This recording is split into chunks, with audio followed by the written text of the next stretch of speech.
Welcome to the lectures on evolution of air interface towards 5G. In the previous lecture, we have started discussing about the basic framework or the signal model, which is the primary framework based on which we will study the different waveforms. And what we have done in the previous lecture summarily is to discuss about how we set up the system model, and we have started off with writing the expression for S of t as is shown in this particular slide. We have discussed this in the previous lecture, and from which we were able to get the expression of ST, which is the band pass signal in terms of the expression which is here, where we have the quadrature carriers cosine and sine, and we have information bearing signals xt and yt. So, and the S cap of t, which is the Hilbert transform, you can clearly see it is the cosine becoming sine, and sine there is a mistake over here, this should be cosine, and so on. So, essentially we have set up the basic expression that will be required in all future expressions. So, we will follow this part. We also said that SLT being complex as was shown in this particular slide, and the one before, that SLT is in general complex as it looks over here, and therefore, we could write it as in terms of x plus jy, and hence we could also write it as at to the power of j theta t. So, at in that case would be related to x and y as square root of x squared t plus y squared t, and theta t is tan inverse y t upon x t. So, by which we could also write SLT in this form. Now, once you write SL of t in this form, then you could write ST as real part of SLT to the power of j 2 pi f c t. SLT you replace by at e to the power of j theta t as given over here, and the rest of it comes in this part. So, since you are taking the cos, we discussed this earlier, that at you take the real part, therefore, we get the cos, at is real, cos 2 pi f c t plus theta t, and at is the signal envelope and theta t is the phase. And when you do all kinds of modulation, we will be concerned with these two things, and the characteristics of the signal are dependent, or you can describe them through the expression as given in this particular equation. So, now we will again briefly look at the baseline simulation baseline modulations, because we would ramp up from almost ground 0, but we will do them pretty quickly, so that we finally arrive at our destination and look at the key features what we want to aim at. So, a basic one that we all know, that there are different kinds of modulation, that is with memory, without memory, memory-less modulation, and with memory modulation. And in memory-less modulation, every symbol or every group of symbols, or rather bits, go into a symbol duration, and the next symbol duration, which takes the next few bits, are independent of any previous output. So, that is a memory less. So, the current output does not depend on what has happened in the past. Okay. And usually, I mean, they are linear systems. So, you have a linear superposition theorem applying on them, and things are more or less quite easy to analyze, and they have their own issues along with that. So, this pulse amplitude modulation is one such method, whereas there are other methods which use memory in the modulation, and they are generally the class of nonlinear modulation, and so they have distinct features, although this is generally followed. So, what you will find is that when we talk about the 4th generation system, that is IMT advanced, they would they are using the class of memory less modulation, whereas if we look at the 2nd generation, it is with memory modulation because of certain constraint. And as we were discussing in the previous lecture, that the upcoming, that is the next generation beyond what is probably in 5G, we also expect with memory modulation.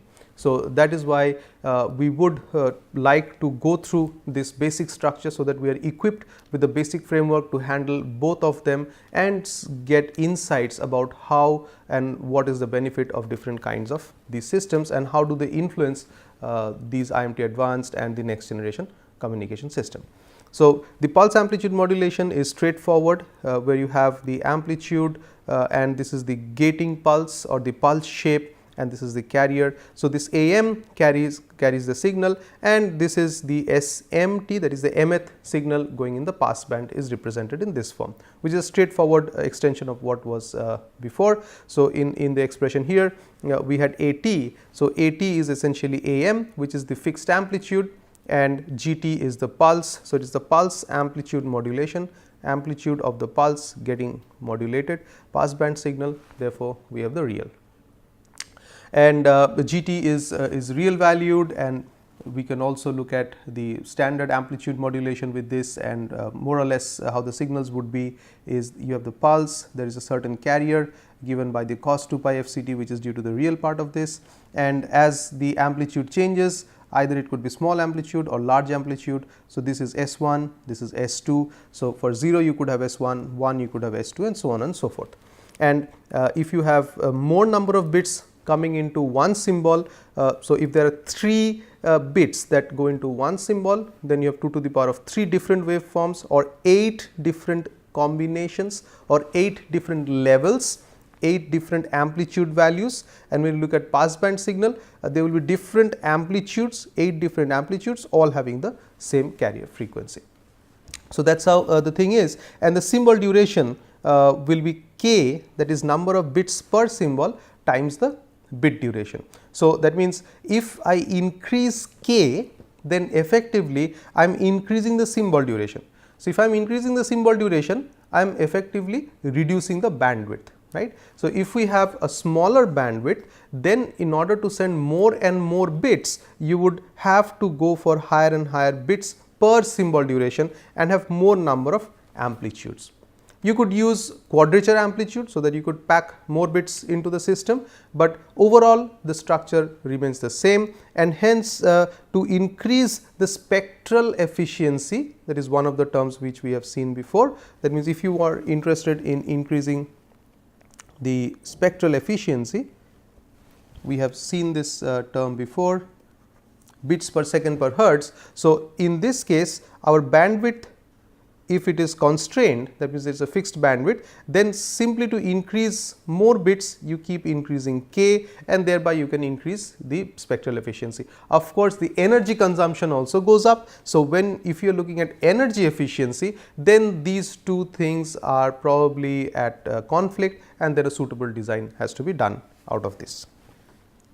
Okay. So, moving down further, again this framework will be useful finally when we get into the more complex waveforms. So, AM, that is what we have mentioned earlier, will take different values according to changing values of small m, which can go up to capital M, and number of bits that go per symbol, it can typically be represented in this format, okay, log base 2 of capital M. And you could assign the amplitudes as per the expression, which is again a pretty standard and well known expression available in generally textbooks for digital communications. So, in this we will find that 2D is the distance between the adjacent amplitudes. For binary case, this is the simple structure, that is this is the 0, this is a symbol S1, which is having an amplitude of d, S2 having a symbol amplitude of minus d. So, the distance between them in this particular picture is 2D, and this is a very basic implementation. And as you can see, if I put S1 as d and S2 as minus d, our S1 of t and S2 of t, that means S m of t, m is equal to 1 comma 2 is what we get, minus d, I mean it has got swapped over here, times GT, GT is the pulse shape, we will see the effect, cos 2 pi fct, and the other one is d cos 2 pi fct. So, this is a basic framework which can be simply extended, and the spectral efficiency can be improved. So, when you are doing carrier modulation with pulse amplitude modulation, we get a DSB, that is double sideband, and in order to reduce the bandwidth occupancy, you can go for a single sideband, and in case of single sideband, your signal would be like AM, and the pulse shape folded, and you have a real part of it. So, thereby you have a single sided spectrum. So, you can clearly visualize this particular picture with respect to the signal representation that we had done earlier for SS of t, which had ST plus SLT plus J S cap LT, and that is similar to what we are representing over here. Only thing is that on both the real and imaginary it is the same information, then only we are able to do it. Okay. And in baseband transmission it would appear in this form. So, these are some of the things which we already know, and then the next important thing that we are going towards, and it is very valid in terms of our discussion for all the things, is the phase modulated signal. In phase modulated, your GT is the pulse shape and you have a constant amplitude. So, in this representation it is 1, whereas there is a phase, that is theta m, which is being used over here. Fc is untouched.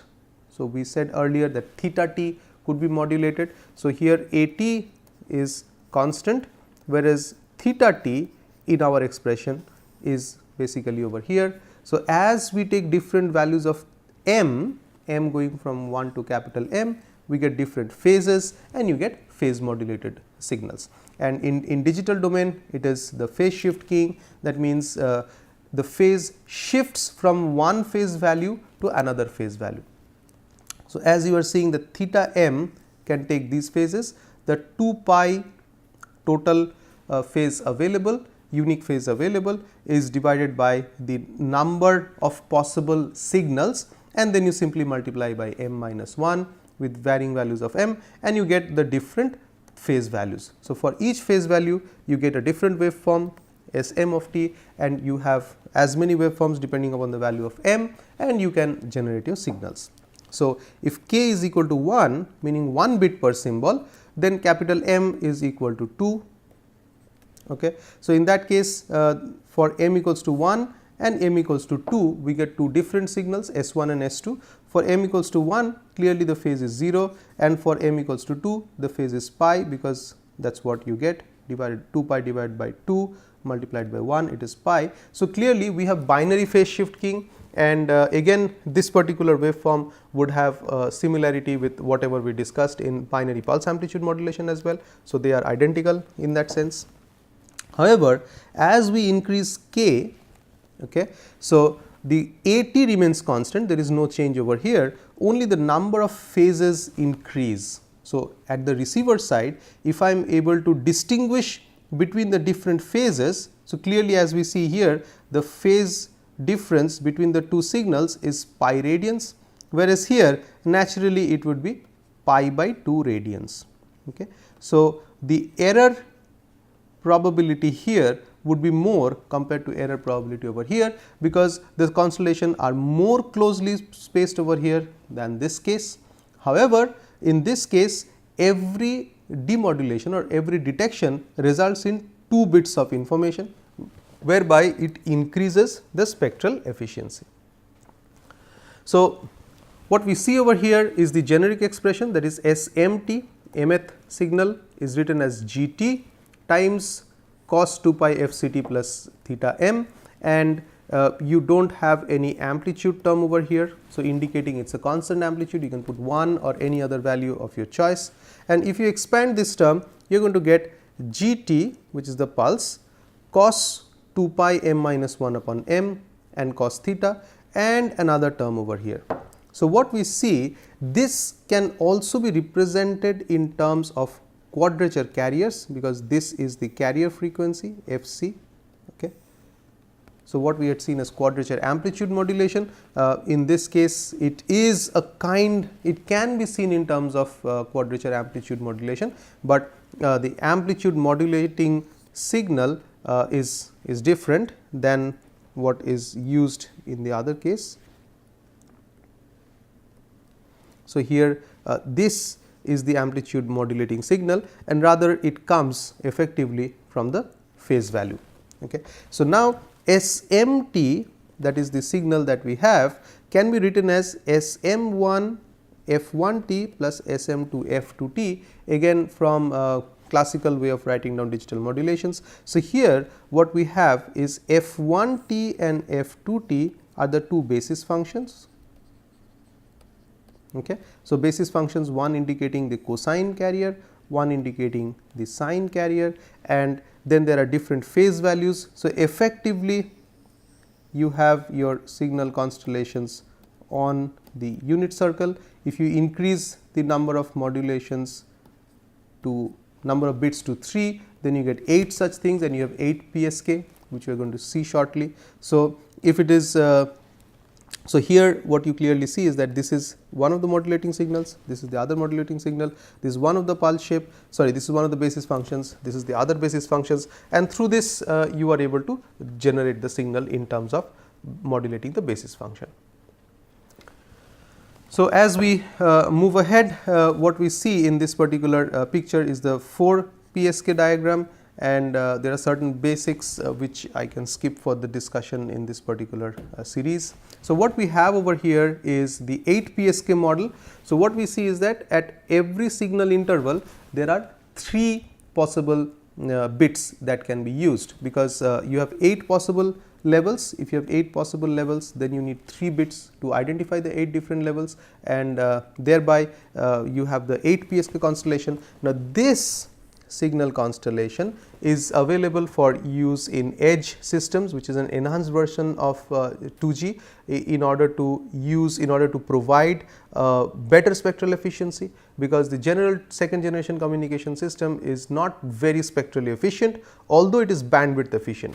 Now, one of the advantage of using an 8 Psk is that it is compatible with the bandwidth occupancy of a typical 2G system. So, it does not play around with that.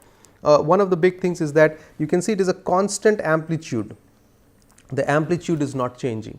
So, the big advantage because of this is the peak to average power ratio is controlled in this kind of a constellation.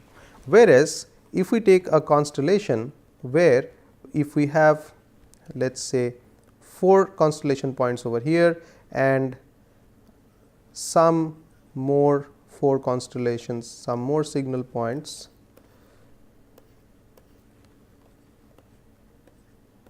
like this. So, this constellation, if I compare this with a 16 Psk, that means if I put in additional constellation points,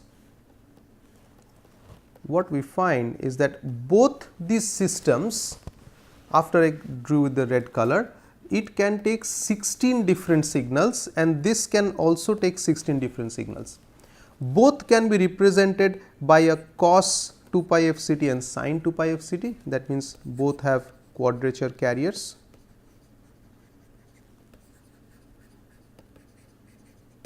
Okay. But when I compare this and this, there is a lot of fluctuation in the signal amplitude. So, this mode is to be written as A m t e to the power of j theta m t, where A m and theta m both vary. Whereas, in this system you would simply, of course, there is a g t term which is associated, whereas if you look at this system, it will simply be g of t e to the power of j theta m t. So, here there is no amplitude fluctuation. Now, if you have a constellation which is of lower amplitude fluctuation, because here if you see some average level would be somewhere here, okay, whereas there will be fluctuations of peaking amplitudes whenever these constellations are selected, right. So, whenever these constellations are selected, the amplitude peaks, and this would result in nonlinear distortions if the power amplifier is operating near saturations, whereas here such problems are generally avoided when we are getting into systems where there is constant amplitude, such as this particular constellation. So, this particular constellation is more suitable to use along with the second generation system. So, when second generation system started providing access to data, they introduced this kind of a modulation, so that it is compatible with the earlier modulation format with the bandwidth, as well as there is not extra requirement of PAPR. So, the signals can easily be decoded within the same receiver structure.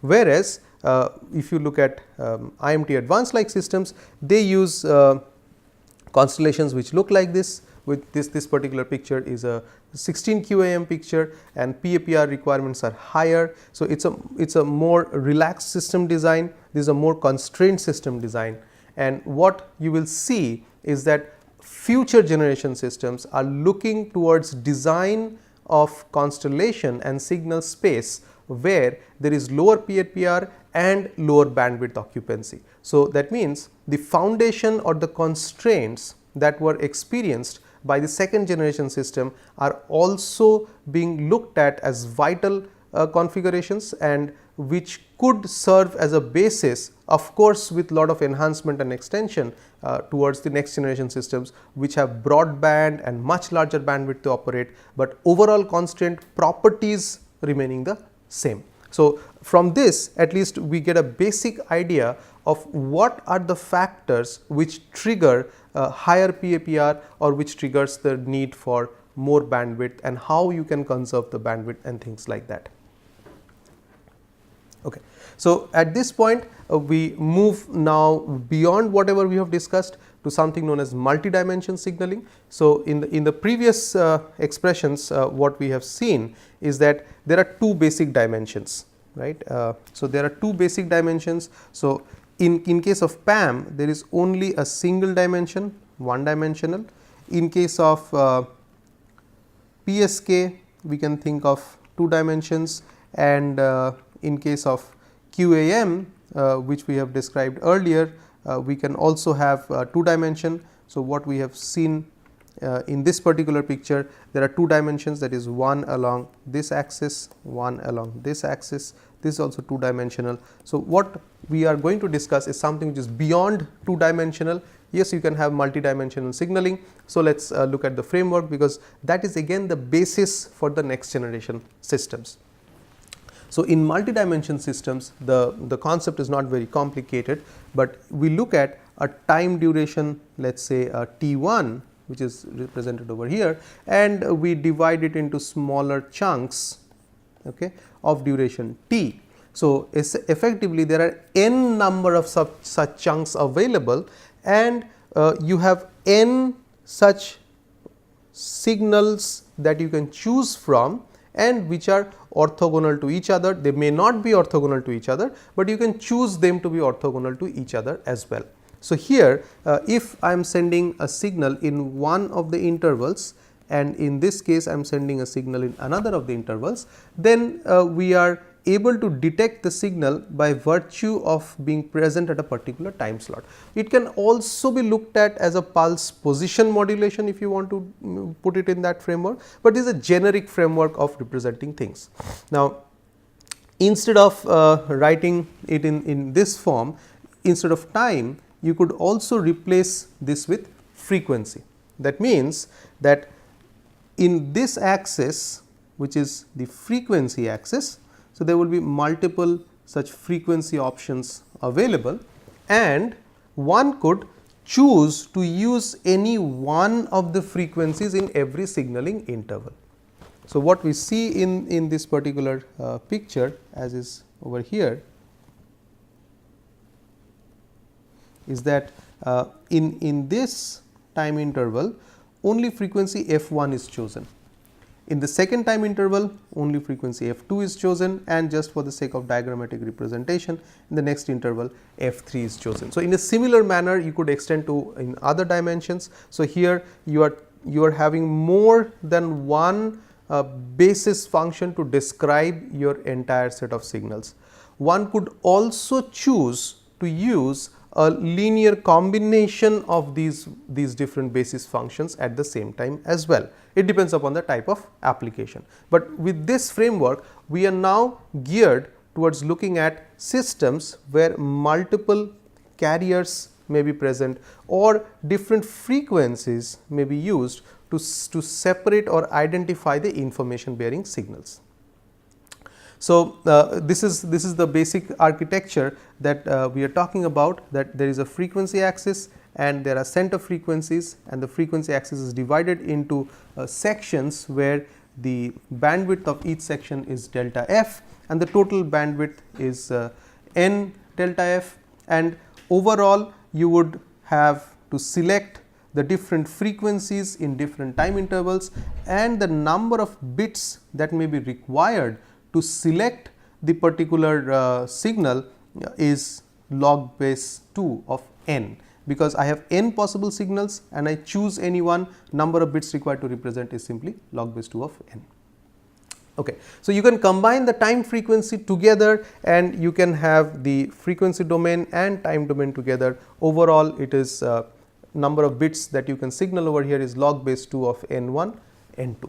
So, this is an extension of whatever we have discussed in the previous thing, and you could use these modulation methods to signal to transmit information from one point to another. So, what we see over here is again the same thing, but here what we want to point out is that the transmitted signal is represented in a form which is very familiar to us, that is real part of SL, that is the low pass equivalent of the mth signal e to the power of j 2 pi fct, where we can see that we have 2 pi m delta f indicating the message. In other words, by choosing an appropriate value of m, we are in turn choosing the frequency of operation, or in other words which particular band to be chosen, and thereby we are deciding our signal, right. And every choice is composed of k bits, and k bits depending upon the type of system, it could be log base 2 of n1 or log base 2 of n1 comma n1 times n2, depending upon whether it is multidimensional both in time and frequency or only in frequency. Now, if we look at the structure as is represented here, where the baseband signal can be having a constant amplitude, that is we are describing S L of m over here, and it is only the frequency component which is changing because of values of m, where the values of m is selected based on the bit sequence, right. So, if there are 3 bits in the system, then we have 8 different frequencies to choose from, and such a system, if there are capital M number of such frequencies to choose from, we have M-ary-frequency shift keying. Now, this is a basis for the next important thing which we are going to see. So, in this M-ary shift keying, what we would like to do is to look at a very specific form which has certain special properties. So, typical frequency shift keying, there is some relationship how to choose the different frequencies and frequency separation, but then there is an interesting form where you could choose the frequencies of your choice, that means in the frequency shift keying, in such a way that the frequencies are orthogonal to each other. If you are choosing the frequencies as orthogonal to each other, in that case you will be finding that you can operate with a minimum separation between the two different frequencies. So, we would take up the conditions under which the two different frequencies can be made orthogonal, which will lead us to the basic premise of the next generation of the second generation communication system, which is also a fundamental, or this particular discussion framework that we are looking at is also the fundamental framework based on which the fourth generation system or OFDM is also designed. Thank you.